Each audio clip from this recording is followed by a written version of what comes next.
Hi everybody, my name is Caden. I'm Jaden. I'm Nicole. I'm Eli. And I'm Jason. And this is Yahushua and the Torah YouTube channel. And we are now out of the Torah and into the Matthew. We're into the Besorah. We are from the Torah to the Besorah. And the Besorah is what, boys? It's the good news. It's the good news. It's the absolute good news. We just spent 180 some days and we found out there were 174 commandments of Yahuwah, give or take. Not too many give, not too many take. I don't think there's any take. There might be a few, but there are 174 commandments of our Creator from Genesis, Exodus, Leviticus, Numbers, and Deuteronomy, and that we can do. That we can keep, right? And so there are other commandments and things that are Levitically based that we absolutely cannot do because we are not Levites. We do not have any kind of the training. We're not there. We're in the land and any of the sort. We don't have our guide, Moshe, and nor do we have Yah walking with us and dwelling with us and teaching us how to do this stuff. So we have to depend upon our Melchizedek priest. And our Melchizedek priest is the blood atonement of our Creator's Son. We believe that our Creator and His Son are two individuals. There is a very evil thing that they call the Trinity, where they say that our Creator and His Son and the Holy Spirit are all one, and people pray to Messiah Yahushua. And when I say Messiah Yahushua, I guess I got to remember this is a brand new segment. So for those of you who do not know who Messiah Yahushua is, there were no J's in Hebrew. So the name that we know of as Jesus the Christ, there were no J's. He could have never, ever been called that. And names do not translate. They just don't. My name is Jason in English. In Spanish, it's Yason, and it's because the J sound like a Y, and they just, the names don't translate. So I'm still Jason down here, even though they cannot pronounce it. Messiah Yahushua, it's like Joshua with a Y. This is what we're getting into today. So we are going to find out the laws, statutes, and commands of Messiah Yahushua. And there are other laws. There are other commandments that He has given to us. And we are going to dial these in. We're going to put them on a sheet like we did with the laws of Yah. And we are going to find out what's different, what changes, what He wants us to do, how do we follow Him better, how do we dial in the Torah better, and how do we take an example of somebody who walked in the Torah as an example for our life and how we should be acting and how we should be displaying ourselves. So let us begin. And first of all, we are going to go over here. We are in month 7. We are in the 3rd day of the week. Third day of the month. We are in the 5th day of the week. And so we had a full moon, or a new moon a couple of days ago. And so the new month has changed. And so we are heading into a Shabbat. So we have one more day before a Sabbath. And for those who have never listened to this, many people will say Jesus is my Sabbath, and we are going to go through all of this, and we're going to prove that even though you may say Jesus is your Sabbath, our Creator has told us to keep the Sabbath, and we need to keep the Sabbath for all times. It is a mark of the people. It's a mark on the people by our Creator, and it is how we establish our covenant with our Creators by keeping a Sabbath. And we also have some holy times in this month. On the 10th day of our Creator's month, so literally next week at this same time is the Day of Atonement. And so it starts at evening on the 9th. It starts at evening on the 9th. So when sunset hits, it says you're supposed to afflict your souls. Most people will afflict their souls by fasting. And so if that is how you choose to afflict your soul, it begins that day and all day, and at sunset it ends. And so then we also have the following week, we have the beginning of Sukkot. And so we will do some more videos on that. But for right now, everybody, let's get into our handy dandy split screen. And we almost made it. And we'll get this. We had 173 times we tried, and we still couldn't get it on that. So here's what we have is we are reading this out of many versions of this. On the top left is the King James Version, what everyone calls is the infallible word of Yah. which it does. I mean, they took the name of him out, and they also took his son's name out. So I don't know how infallible that is, but that is on the left-hand top. On the right-hand top is the NIV as another translation. The bottom, we are using a version called the Sefer. It's by the Sefer Publishing Group, and we would probably recommend not ever getting this until they fix their translation errors. And we're going through this, and we're exposing the horrible translation errors that they have. And then the boys, Caden is to my left. He's reading out of the Holy Scriptures. Jaden is in front of me. He's reading out of the Holy Scriptures. Nicole is reading out of the Amplified Scriptures. And Eli is my wingman who helps me dial in the top so we can get this all dialed in. So let us begin and see what we can figure out. And this is one of the main reasons I like the Sefer, is because the genealogy is messed up in Matthew. And a lot of people are like, well, it says there's 14 generations and 14 generations, and it gave you 13. So we got to figure that out. We will figure that out today. Here we go. The Sefer of the generation of Yahushua HaMashiach, the son of David, the son of Avram. Avram begot Yitzchak, Yitzchak begot Yaakov, and Yaakov begot Yehuda and his brethren. And Yehuda begat Peretz and Zarach of Tamar. Okay, we'll finish there. And Peretz begat Ketzron, and Ketzron begat Aram. Okay, well, these are some celebrities that we have already, we just got through with these guys, right? So we have Abraham, Isaac, Jacob, and we have Yehuda. Yeah. And then we also have something very funny with Tamar, right? And so this is the lineage of our Creator. Now, Tamar was who, boys? She was supposed to be the wife of the son of Judah, but he was wicked in the sight of Yah, so Yah struck him down. And then she was supposed to go to another son of Yehuda, and he was evil as well, so he was struck down. So Yehuda said, wait till my third son is grown up, and I will give you him to marry. So she went back to her father's house as a widow, and Judah basically, his wife died, and he was looking for something, and he ended up becoming a prostitute, and they had this through fornication. So Tamar, because she had been, I guess, ripped off, and the part of the law is that you are supposed to marry your brother's wife if you die and she does not have children. So that is part of the law. Yehuda did not want to do that, and with his kids, because he already had two that died when he was trying to get this done, and Yehuda's current wife, before she died, did not want that to happen. So Tamar was a widow, and Tamar knew that Yehuda was going out to a field, and she dressed up as a prostitute. And Yehuda went into her, and he left her with some like a staff, a ring, and his staff or something of the sort. And so the lineage of Messiah Yahushua, it's not incestual, but it is. It was a Torah breaking thing. You're not supposed to uncover the skirt of your kids' wives and things of that nature. So this was very interesting. I thought I would stop and explain that to everyone, how this is coming. But this is very, very important, because this is the lineage all the way to our Messiah. All right, here we go. And Aram begat Amminadab, and Amminadab begot Naxon, and Naxon begot Salma, and Salma begat Boaz of Rachab, and Boaz begat Oved of Ruth, and Oved begat Yishi. Okay, so who's this? Who's Jesse? Okay, so yeah, I know. So it's, in the NIV, it says Solomon, the father of Boaz, whose mother was Rahab. Boaz, the father of Obed, whose mother was Ruth. Obed, the father of Jesse. Where are we at right here? Who are we dealing with? Who's Jesse? Jesse is David's dad. Yeah, and so who's Ruth? Ruth is his grandma. Ruth is grandma. She was a Moabite. Yeah, she was a Moabite. And so this is something that everybody, I guess, should probably understand, is that our lineage of our Messiah started off a little odd with Yehuda, but it continued on. And now we have somebody in the lineage of our Messiah who was not part of Yashrael. And Ruth came in, and because of Naomi, she ended up becoming a Yisraelite, and she married Boaz at the request of her mother-in-law. Okay, and so we're all the way to almost King David. And Yishe begot David, the king, and David, the king begat Shalomah, which is Solomon, of her that had been the woman of Uriah. Okay, so this again.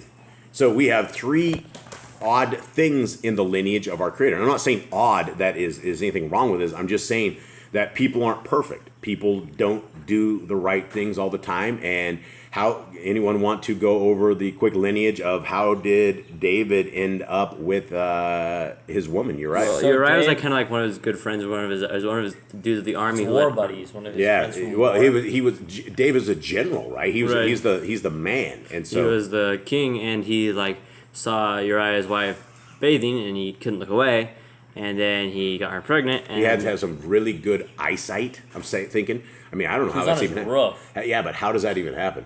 It's not like you can really see stuff real well from way up top or something. So whatever happened, it was probably the spirit of Hasatan got into him a little bit. And then he got pregnant. And then he decided to, since he didn't want Uriah to find out, he'd let Uriah die in battle. So he had all his men like back up and let Uriah take the front. Yeah. I wouldn't say he let Uriah die. He told everyone murdered him. He told everyone to back up. Right, he did. He orchestrated his death, which was even more evil than anything else. And what kind of punishment did he end up with because he had orchestrated that guy's death? His son died. Yeah, his son died. And so I think 7 days after his son was born, he hadn't eaten for 7 days because he knew his kid was going to die. And then he, when the kid finally died, he started eating and everyone was really confused. They're like, shouldn't you be mourning? He's like, because he knew his son was going to die because of the great evil that he had done. And I don't know if everyone around him knew of this great evil or not. I know Nathan the prophet did, but he's the only one. Yeah. So he and Nathan had issues. Yep. All right. So 7. And Shaloma begat Rehoboam. And Rehoboam begat Aviyahu. And Yaviyahu begat Asa. And Asa begat Jehoshaphat. And Jehoshaphat begat Joram. And Joram begat Uzziah Yahu. And Uzziah Yahu begat Jotham. Jotham begat Akaz. And Akaz begat Yahu. Okay. What's your Hezekiah? So yeah, Hezekiah. Okay. And so we are to the middle here. And Uzziyahu begat Jotham. And Jotham begat Akaz. And I already did this one. I liked it so nice. I'll read it twice. And Akaz begat Yahu. And 10. And let me read this correctly because it's a hard reading here. Yek is Kiyahu. Okay. Yek is Kiyahu. Mine says Kiziyahu. Kizkiyahu. Yeah, Kizikiyahu. And Kizikiyahu begat Manasseh. And Manasseh begat Ammon. And Ammon begat Yosiyahu. Now, is this Manasseh the same Manasseh as we know? No, this is way down the line. Yeah, This is hundreds of years This later. Manasseh was evil. Yeah. Okay, and Yosiyahu begat Yekon Yahu and his brethren. And about the time they were carried away to Babel. And after they were brought to Babel, Yekon Yahu begat Shealtiel, and Shealtiel begat Zerubbabel. And Zerubbabel begat Abiyahud, and Abiyahud begat Eliakim, and Eliakim begat Azur. And Azur begat Zadok, and Zadok begat Joachim, and Joachim begat Eliel. And what did you guys? Eliud. So it's much easier in the English when you read it. And Eliel begat Eleazar, and Eleazar begat Mathan, and Mathan begat Yaakov. And Yaakov begat Yosef, the father of Miriam, of whom was born Yahushua, who is called Mashiach. Okay, this is where it gets interesting. What does your guys say? We're in 16. Yep. And Yaakov brought forth Joseph, and the husband of Miriam, of whom was born Yahushua, who is called Messiah. Okay, so it's not. Does that make sense to you? What you just read? No, because if that was the father of Yeshua, he's not biologically the father. He's like this, almost the stepdad. Here's what. And Yaakov begat Yosef, the father of Miriam, of whom was born Yahushua, right? Who's called Mashiach. This is what it says here. Okay, what does your guys say? And in 16 in the NIV it says, and Jacob the father of Joseph, the husband of Mary, and Mary was the mother of Jesus, who is called the Messiah. Okay, so what do you guys have anything here? It's really similar to NIV. Okay, so and Yaakov begat Yosef. So okay, so do you guys understand what it's saying here? There's two Josephs. There's two Josephs, right? So Miriam husband, who she did not get with until after Messiah Yahushua was born, he was Joseph, and her dad was Joseph as well, right? And most of the translations have this completely wrong. And so here is this. 17. So all the generations from Abram to David are 14 generations, and from David until the carrying away into Babel are 14 generations, and from the carrying away into Babel and to the Mashiach are 14 generations. So what you guys see right here, if you will count this up, that you will see in your, or at least in the king, we only have 13 generations because they did not get this translation correct. The translation is correct that Miriam's father was Joseph as well, and I don't think it says that in here. You guys with me? Yeah. Okay, so that is very important because the Sefer has the correct lineage here that actually has the right 14. And if you count up in the other ones, they do not have that. Okay. Now the birth of Yahushua HaMashiach was on this wise, when as his mother Miriam was espoused to Yosef, before they came together, she was found with child of the Ruach HaKodesh. Okay, it doesn't say Joseph. Why doesn't it say Joseph, guys? In this version, it says Yosef. Why doesn't it say Joseph? There's no J's. There were no J's in Hebrew, so the guy's name, she wasn't Mary, and he wasn't Joseph. He was Yosef, and Miriam is their correct names. There are no J's in Hebrew, so the guy's name wouldn't be called Joseph. Okay, so what did this say right here? It says that Yosef, they came together. She was pregnant, right? How was she pregnant? By the Ruach HaKodesh. Right, Ruach HaKodesh. Right. And so that's very interesting. A man going into and something about Hebrew culture, and I guess it should be any culture, is that you stay a virgin until the day of marriage. That is something we have completely lost in the world we are in today. Nobody cares. Kids lose their virginity at like 12 and 13 years old. It is insane, and even younger these days, because the world is so filthy. And in the world that we're in right now, the schools are teaching the kids how to be opposite sexes of what they are. It teaches young men how to be little girls and little girls how to be boys, and there's no distinction here. But in Hebrew culture, it was a huge thing. If your wife was found to have a child, you would kill her, right? You would kill her. You would find the guy who did that, and you would kill her, because that is what the Torah says. And so this is what we're getting into. 19. Then Yosef, her man, being a just man and not willing to make her a public example, was minded to put her away privily. So essentially, this guy was kind of going not against the Torah, but he was trying to. He loved her, right? He probably loved this woman really, really much. And even though he found she was pregnant, how else would you get pregnant if it wasn't another man? We've never seen anything of this sort, that somebody got pregnant from something else. And so it didn't make any sense for him. And, this guy probably had some really rough times or really rough days as he's trying to figure this out. 20. But while he thought on these things, behold, the angel of Yahuwah appeared unto him in a dream, saying, Yosef, son of David, fear not to take unto you Miriam your woman, for that which is conceived in her is of the Ruach HaKodesh.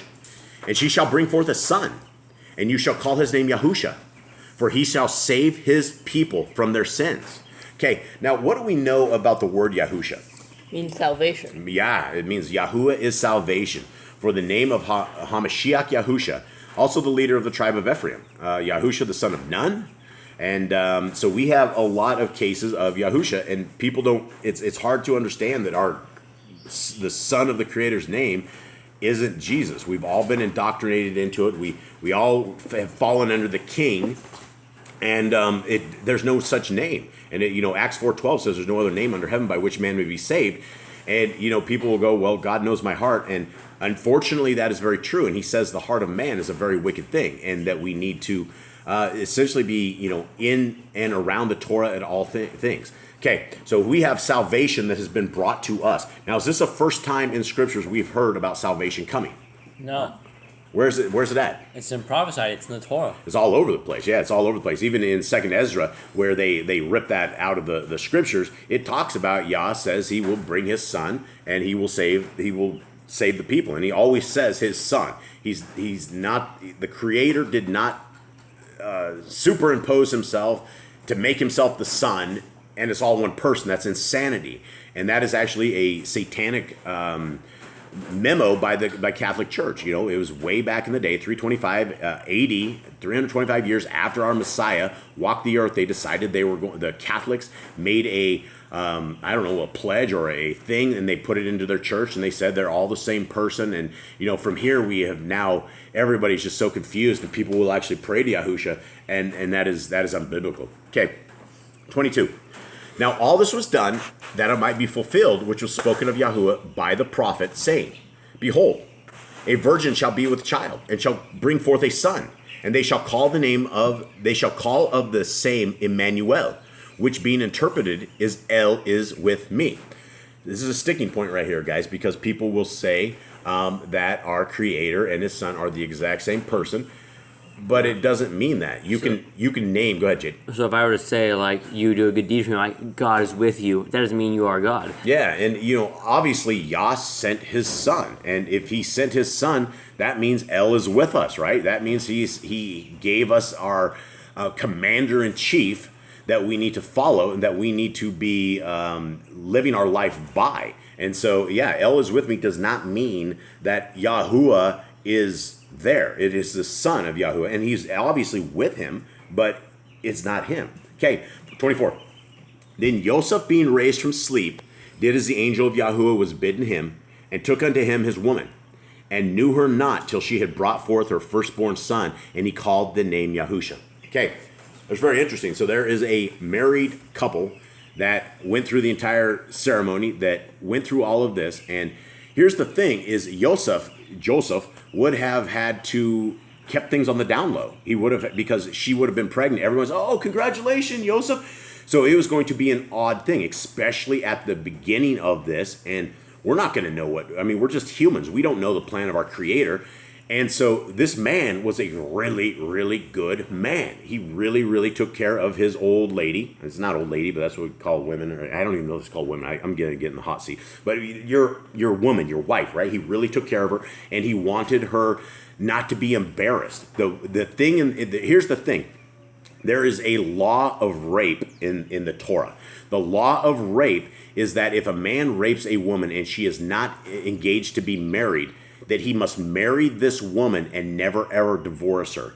And we thought that was a very strange law, but we did not understand Hebrew culture. We did not understand that if a woman was defiled and she was not a virgin, she would be looked down upon in society. She would never ever get married. No man is never going to want a non-virgin woman, and she would have been cast away. In fact, she would have been cast back to her father, and then when her father would have died, she would have been in the street. She would have been homeless. There would have been poverty. And so Yah was actually putting together stuff for all of this. So it was a major thing that the women stay clean, that they stay undefiled, and pure. And so this was an incredible event. This was an incredible time in our history. And I believe this with every last bit of it, because we've been told that there was somebody that's going to come.